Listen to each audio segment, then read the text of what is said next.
I'd like to introduce myself before giving the talk to you in audio form. And of course, it's a talk about curriculum and instruction in the new normal, as we call it. But I want you to reflect a little bit about what's happening here. I'm sitting here in a cottage in the middle of the Sussex countryside. It's a cottage built in 1430, and it's an old cottage.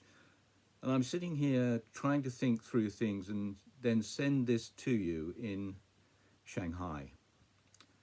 That's a very different process from the one that I did 5 years ago when I was in Shanghai. I was in Shanghai.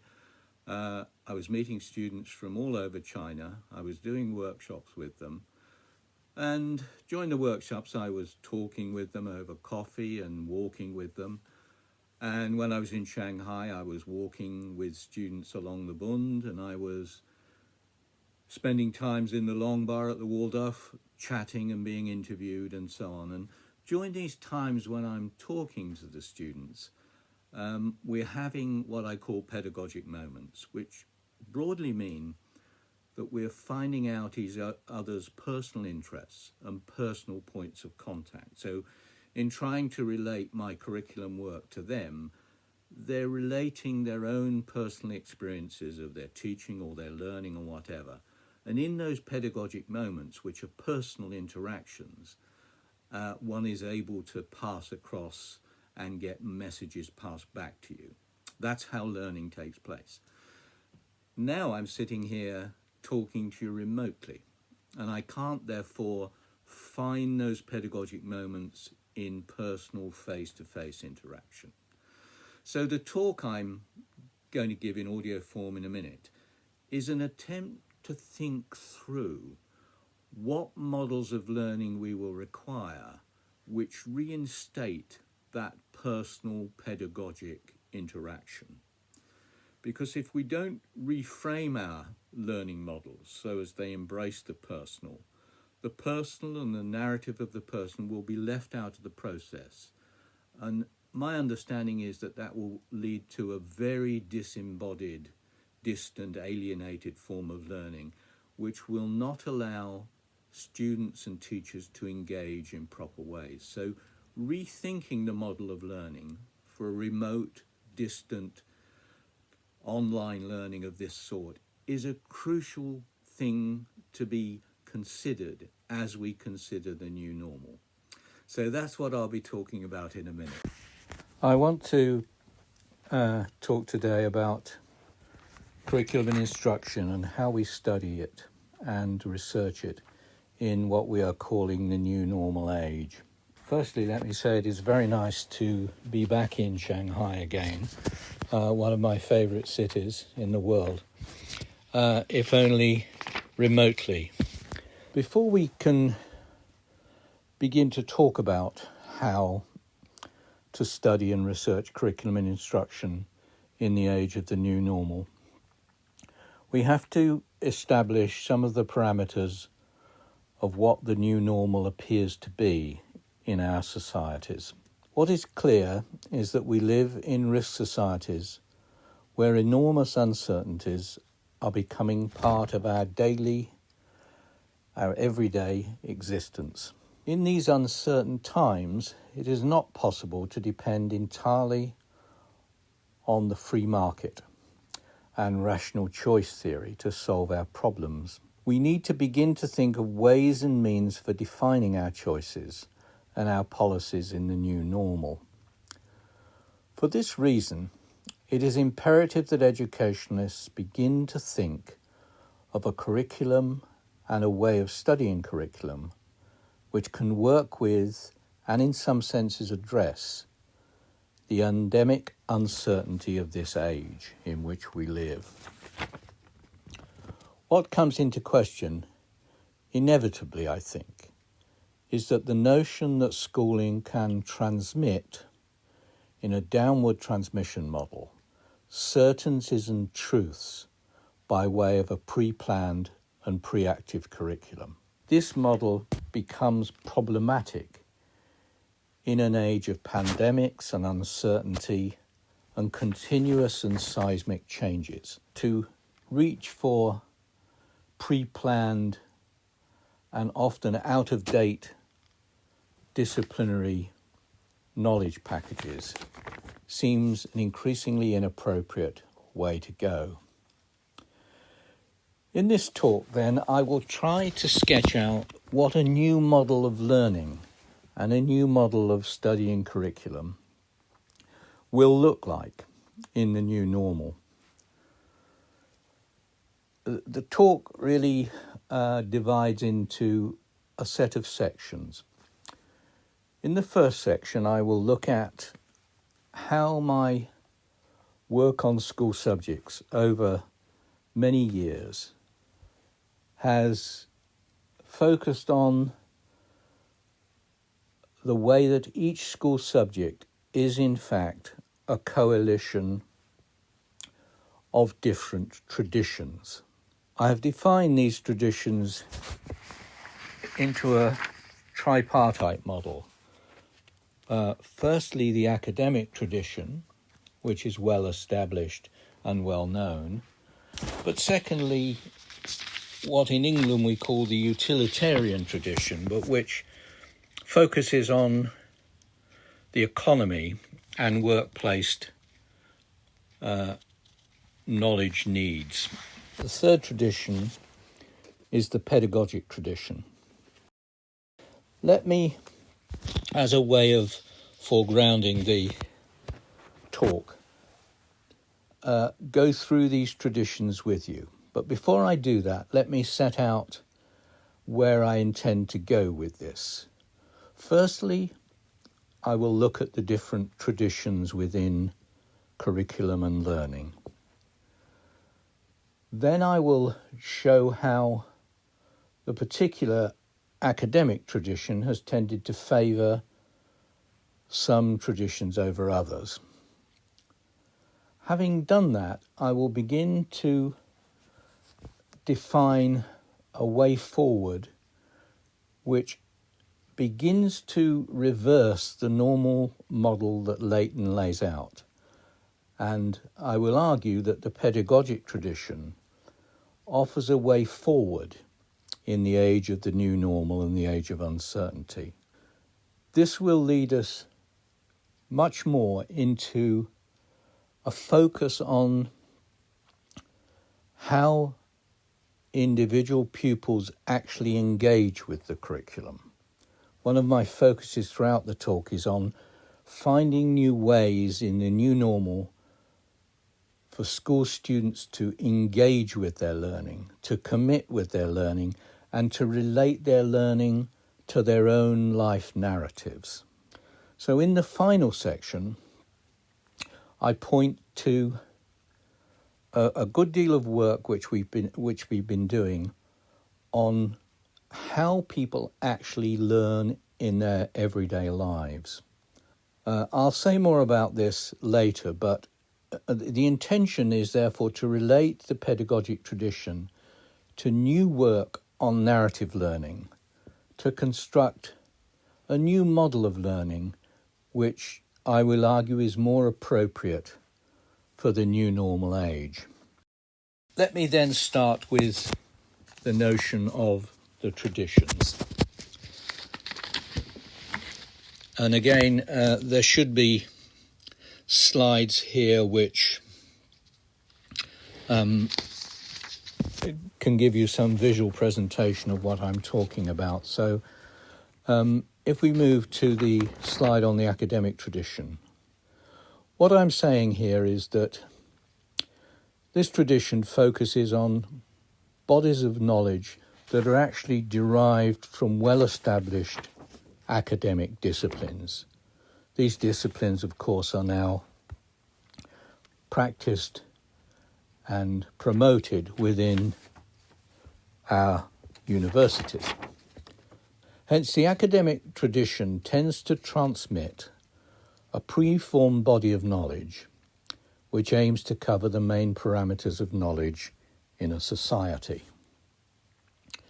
And it covers the arts, the humanities, and the sciences. This academic tradition is well established and was defined in the 19th century and derives really from the original classical tradition. So essentially, the academic subjects and the academic curriculum taught in schools comprises the disciplinary bodies of knowledge which sit at the heart of the academic tradition. And these are normally taught in a transmission model from predefined bodies of knowledge. So I say stop when we're moving on to a new slide. The new slide then looks at the utilitarian or economy-based tradition, which tends to focus on more vocational and practical and everyday knowledge. Utilitarian knowledge then becomes that which is related to non-professional vocations in which most people work for most of their adult life. In order to the basic skills of numeracy and literacy, which are partially associated with this tradition, it also focuses on commercial and technical education. And its new incarnation, of course, it focuses very much on computer and IT science.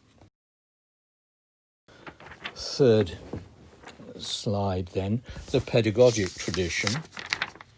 This is the tradition that I'm wanting to rehabilitate and reprioritise in the new normal in which we find ourselves. For the pedagogic tradition has always focused on the central question of how the child learns.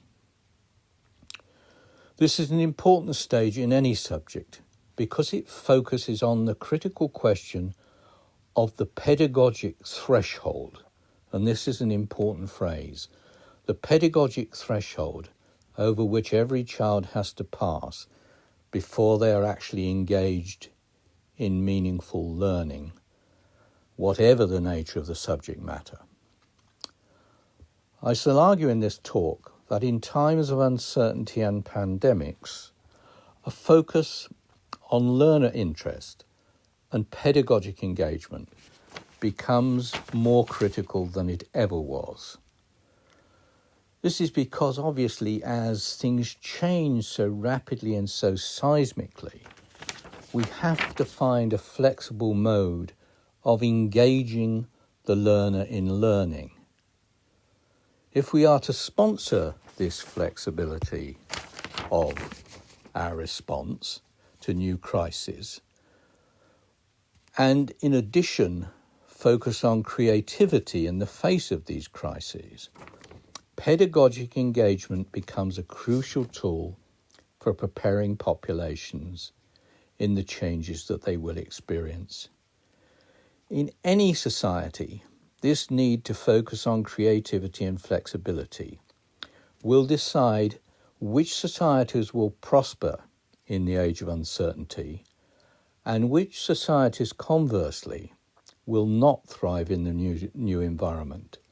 Societies which teach historically defined and predetermined bodies of knowledge, which are inflexibly transmitted, will tend to remain stagnant in the face of the new normal, whilst those that successfully sponsor learner engagement will tend to thrive. In the Chinese case, I think this is very clear in terms of the new wave of entrepreneurship and investment and development that the country will go through. Last time I was in China, I had lots of conversations with professors who are involved in the field of entrepreneurship and investment. And one particularly interesting evening around a round table eating lots of Chinese food, we talked about the waves of the Chinese economy. And all of the professors were clear that the first wave and the period you're in at the moment is one where you're building up infrastructure, not just in China, but through the Belt and Road Project and the various other projects in 100 or so countries where you're investing in building up infrastructure and using your construction industries and your technological industries to provide infrastructural support. This stage, however, will not go on forever, because once things are built, they're built, and you need to find new ways to sponsor the wealth for society. In the second wave, I would argue, the crucial determinant of success for a society is the creativity of the population. The reasons for this, in a sense, are obvious and commonsensical. That as technological industries grow, and the service industries and the financial services grow with them, enormous creativity and flexibility is required of populations to invent new modalities for technology, new modalities for financial services, and so on. So in the second wave of Chinese economic prosperity, this creativity and learning, which we're talking about in this talk, will become increasingly important. And I think those in the field of entrepreneurship and business management will understand well what I am saying here.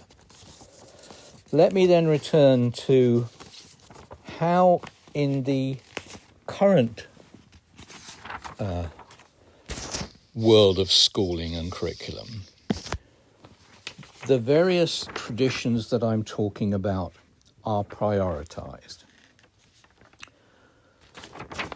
I want to refer you to Leighton's work on this, which I think has always been very instructive for me, although it was conducted a long time ago. But he wanted to see how a school subject develops over time.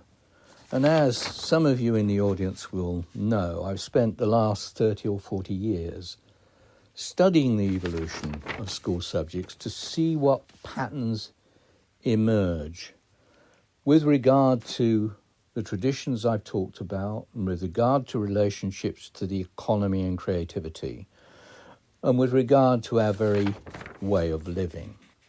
And he says that when you embrace the academic tradition, which is currently dominant in many countries, although more dominant in some than others, he says the subject goes through 3 stages.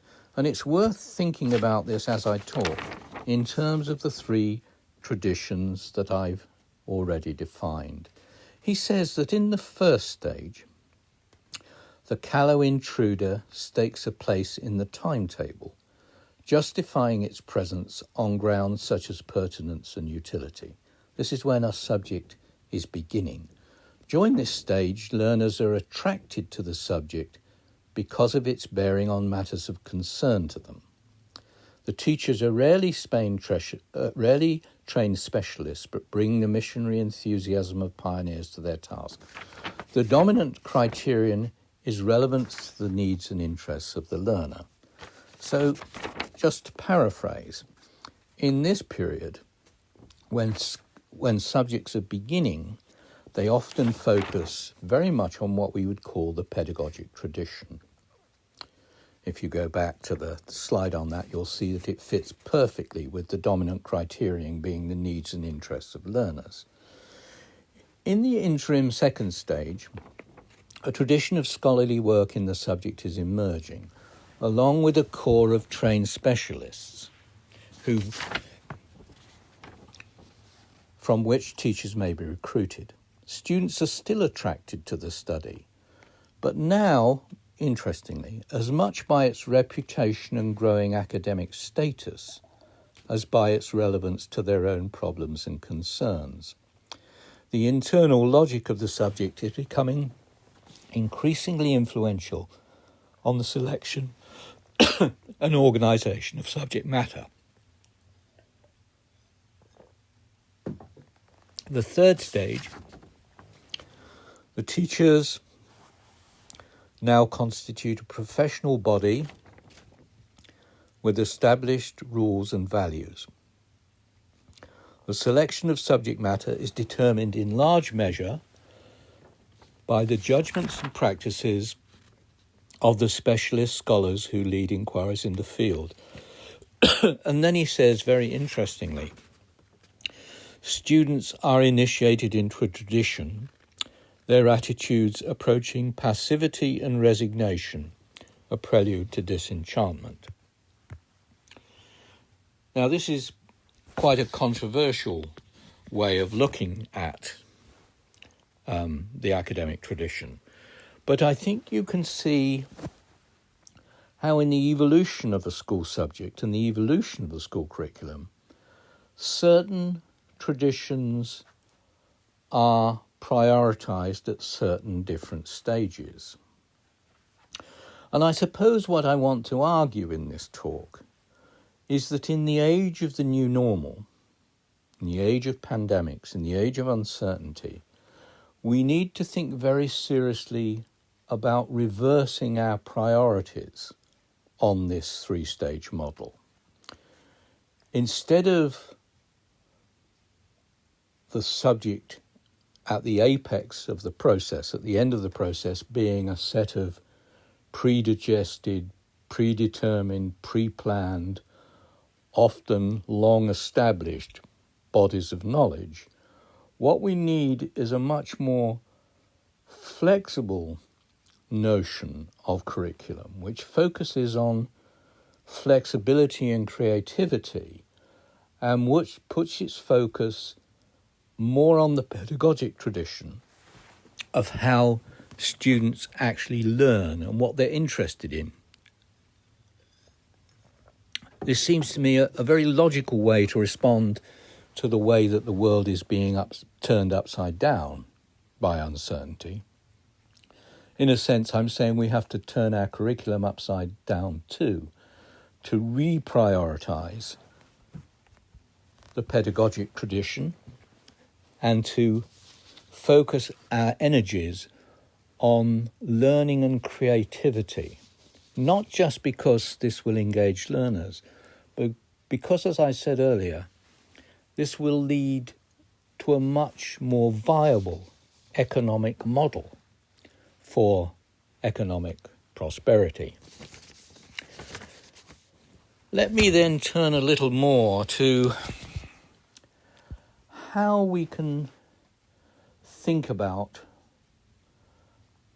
forms of knowledge which relate to how people actually learn in their lives, how we can reforge the relationship between people's life narrative and their understanding of the meaning of life and the curriculum which they are offered to learn about that. This is the crucial bond we need to remake, because if learning begins to become more technologically driven, if learning becomes more remote, as it is in this lecture now, if learning becomes more online, if in short we begin to reduce the personal and face-to-face elements of learning, which would seem to me to be inevitable, not just because of pandemics, but because of the new sophistications of technology and the new need to devise strategies for mass education. I think it's very likely that this will be the way that this goes. And I'm hopeful that our focus on how to remake the relationship between personal learning and personal engagement and the pedagogic threshold will provide a new model of learning for the age of uncertainty. So let me talk a little bit about what I think is quite cutting-edge research that was interestingly funded by the British government when I returned to my home country. As some of you may know, I spent a lot of time travelling around the world talking, but also living and working in North America. I spent 10 years in Canada, and I spent another 6 years in New York State, teaching at the graduate school in Rochester, New York. And it was only when I got back to England that I began to refocus on these questions that I'm talking with you about today. And interestingly, the government that had come in at the time had set up what was called a teaching and learning program. One of the reasons for this was to try and link new educational modalities to the growing need for economic growth and economic rejuvenation. And so they funded a very large program called the Teaching and Learning Program, which was aiming to look at how people learn and how we can develop new strategies which engage all learners, both adult and in schools, to the learning process, arguing that this was necessary because in their life, people wouldn't just go into one career where they stayed for 50 years, but they would have to retrain many times in the course of their life. And this is one of the features of uncertain times, of the new normal, that we will have to think about how to generate ways of learning which can be repeated and can approach new skills and appropriate new ways of reskilling ourselves, because we will have possibly 4, 5, 6 careers in a lifetime. And without flexibility and without creativity, this is bad for the individual person and it's bad for the collective economy. So the Learning Lives project, which I directed, along with Gert Biester, was a 4-year project studying the very interesting question, actually, of how people actually learn in their life. Not just in school, but in school, but also outside school, in the everyday world. And we didn't start with any kind of preoccupations here about the best way of learning. We simply wanted to work out what kind of narrative learning people developed. As I think you probably know, the Chinese version of narrative learning has been published recently, and as you see on one of the visuals that I presented here, the new book Developing Narrative Theory has just been published by East China Normal School Press, and it will be out actually on November the 30th. And in this book, I talk a lot about these new strategies of learning, these new models of learning, which focus on the pedagogic tradition and focus on people's narrative capacities. So if we go now to the chart on types of narrative, you'll see that it's rather complicated, this, but I need to boil it down fairly simply because I note already I'm running out of time. But the real distinction is between the describers on the left and the elaborators on the right. And in later slides, which we may get to just quickly, you'll see that I define the different sorts of elaborators. So focused elaborators are those that actually are able to develop their own sense of what they want to do in life. They can define in quite extreme detail what skills they need, what they want to do, and they have a very sophisticated sense of their own learning, which relates to their own sense of selfhood. This is so there are focused elaborators and there are armchair elaborators, which are less agentic. And then on the other side, it's a much more normal group actually, are what are called describers. These are people that describe what happened in their life, but it happens to them rather than by their own will. So scripted describers tend to accept a script that they're given early. I am a farmer, I am a housewife, I am a factory worker, I am a dentist. And they work with the script that they're given. But the problem with the different sorts of narrative are that it's only the elaborators who are able, through practice, because they've done it all their lives, to respond flexibly and creatively to new normal situations. Those who are used to accepting a script are less skilled in developing the strategies for new scripts. And this makes it very important to return then to the question of how we link our curriculum and how we link our school pedagogies to how people will need to learn across their lifetime. And I suppose in summary what I'm arguing is that the pedagogic tradition and strategies which link to people's sense of themselves and their narratives and their interests should become more and more important in times of uncertainty and in the new normal. And our new model of learning has to look hard at these different narrative types and has to look hard at the kind of interests which pupils and students will have in school, and needs to devise our strategies more about the needs and interests of the learner rather than the needs and interests of established disciplines. So really I'm arguing for a reversal of Leighton's model, that instead of us aiming to progress towards static, predigested forms of disciplines, we should move backwards towards, or rather in the opposite direction now, towards more pedagogically interesting subjects which focus on the needs and interests of the learners.